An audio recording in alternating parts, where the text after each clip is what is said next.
You feel like there's something wrong with you because you keep comparing yourself to other people. Comparison can be important for inspirational purposes.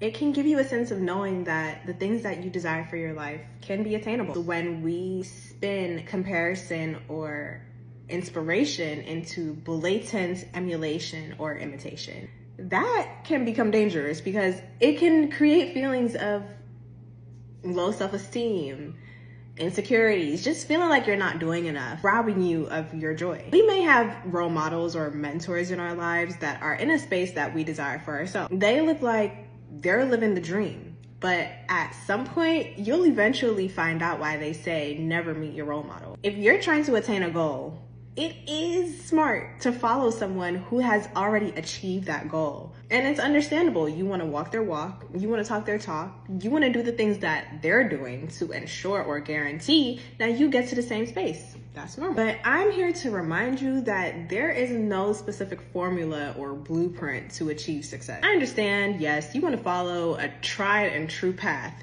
It cuts out the guesswork, it's simple, it's easy. Not to say that you do not need to become a new person, because yes, when you're trying to do a new thing, you do have to become a new person. You do have to set and break certain habits, but it is wise to be mindful of why we're picking up on certain habits. What is it about this habit that I like, and how am I going to add it to improve my life? We each have our own paths to walk. When you start trying to walk the path of someone else's lifestyle, doing things that have already been done, you entirely miss out on the things that you were meant to experience. What would you do if the person that you look up to, your mentor or your role model, God forbid, passes away? What blueprint will you have to follow? Will your dream die with them? The whole point of being inspired should not be for you to copy and paste someone else's walk. It's for you to know that your ideals are possible. It's for you to know that this is what your life could look like if you trust your own vision. This copycat behavior can reflect the idea that your dreams and vision is not enough. It can promote feelings of you needing to replace yourself to become your role model or mentor. But please know that you can never replace somebody.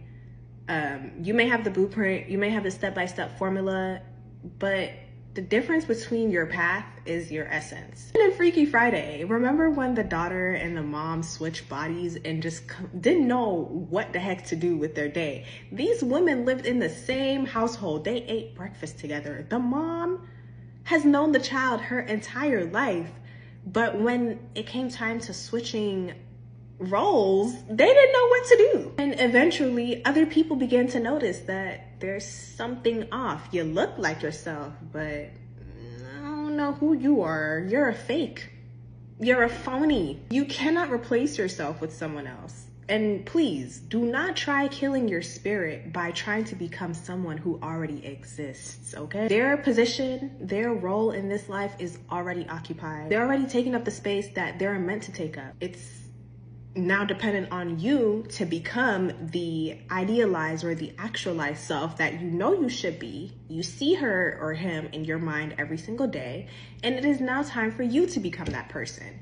Give us something new. Give us something that we've never seen. We need you. We don't need another them. We need you at your full potential. I used to think that validation was so important because I value the opinions of people who were in my life. But now I just think that is so silly. No one else knows what my vision looks like. No matter how much I try to explain it to them, how much I try to convince them that my idea is a good idea because I see it in my head. No matter how much I try to communicate my dream to someone else, they will never see what I see because they also have their own dream and they also have their own expectations on what their life should be. And they, as I talk to them, they're meeting my dream with their own dream. They don't know what your dream is supposed to look like. Never meet your role model. People will always disappoint you. And especially when you're meeting these people with the dream or the ideal that you set on them based on your own expectation. Like, let's say your goal is to be wealthy, right? You meet a wealthy person and you tell them, hey, put me on. Like, how do you get to where you're at? And they say, okay, I'm gonna put you on. and then they ask you to kidnap and sell somebody.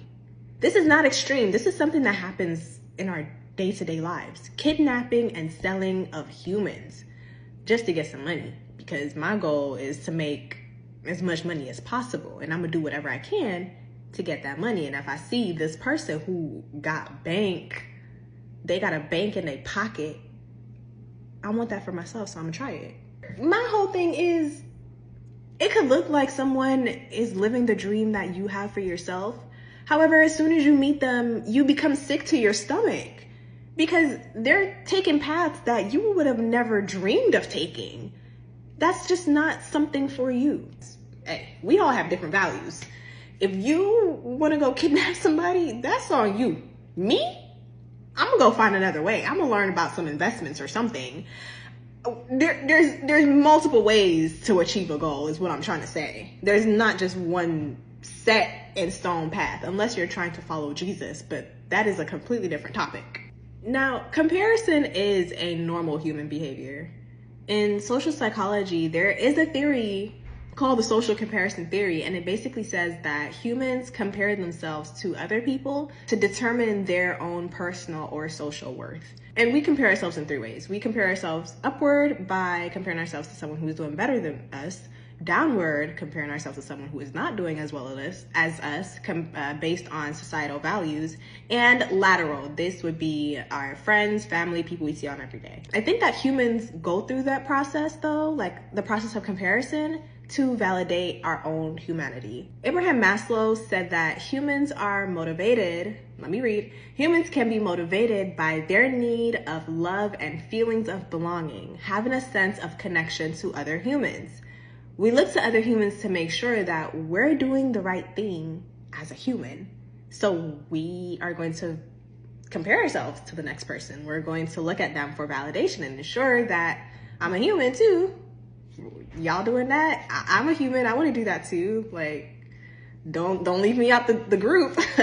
I'll join. We want to make sure that we're all liking the same things. We want to make sure that we're all eating the same things. We're all wanting to make sure that we are behaving in the same way so that we can be accepted by the group. We either choose to like something and find people who like the same thing, or we see that everyone else is liking something, and because we don't like it, we kind of assimilate to what the trend is, and we hop on board because everyone else is doing it and we don't want to feel left out. That's normal. I think it's very cute for us humans to want to feel like we belong to the group and not want to feel like left out. Like, we're social creatures. That's normal for us, and I think it's cute. Remember how in Mean Girls, Janice cut holes in Regina George's shirt? Like, she cut holes right here. The next day, everyone showed up doing the same thing.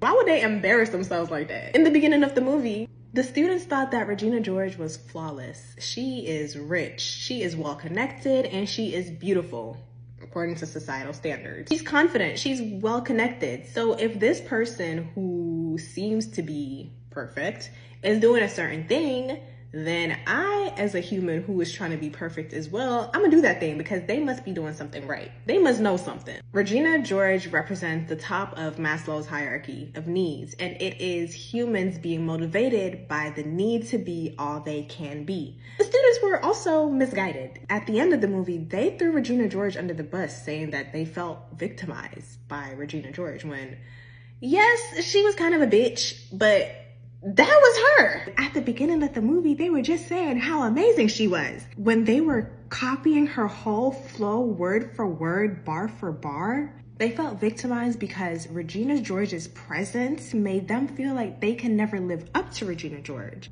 Had them feeling like they were insecure, had them feeling like there was something wrong with them. No matter how much they cut holes in their shirts and get punched in the face by her, they could never be her. Don't be like the students at North Shore High School.